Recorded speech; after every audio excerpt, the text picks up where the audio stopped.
জঙ্গলের মাঝে একদম শান্ত পরিবেশে যদি একটা উইকেন্ড কাটাতে চান তাহলে এই ভিডিওটা শেষ পর্যন্ত দেখুন। কলকাতা থেকে ট্রেনে ঝাড়গ্রাম স্টেশন, তারপর গাড়িতে প্রায় 40 থেকে 50 কিলোমিটার দূরে বেলপাহাড়ির কাছে জঙ্গলের মধ্যে রয়েছে এই রিসর্ট। এখানে রয়েছে সবচেয়ে আকর্ষণীয় গ্লাস কটেজেস, যেখানে বসেই উপভোগ করতে পারবেন চারপাশের সবুজ জঙ্গল। রুমের ভাড়া জেনারেলি 3000 টাকা থেকে শুরু হয়ে 6000 টাকার মধ্যেই থাকে। Breakfast complement.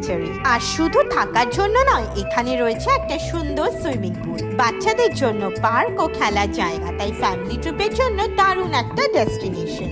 সকালে পাখির ডাক, বিকেলে প্রকৃতির মাঝে হাঁটা, আর রাতে তারা ভরা আকাশ, সব মিলিয়ে একদম পারফেক্ট একটা স্টেকেশন। আর হ্যাঁ, এই সুন্দর গ্লাস কটেজ আর প্রকৃতির মাঝে থাকা রিসর্টটার নাম জানতে চাইলে ভিডিওটা লাইক করে ফলো করে রাখুন। এই রিসর্টটার নাম হলো রয়্যাল ভিলা রিসর্ট, যেটা বেলপাহাড়ি ঝাড়গ্রামে অবস্থিত। এই ভিডিওটা ভালো লেগে থাকলে লাইক আর সাবস্ক্রাইব করতে কিন্তু ভুলবেন না।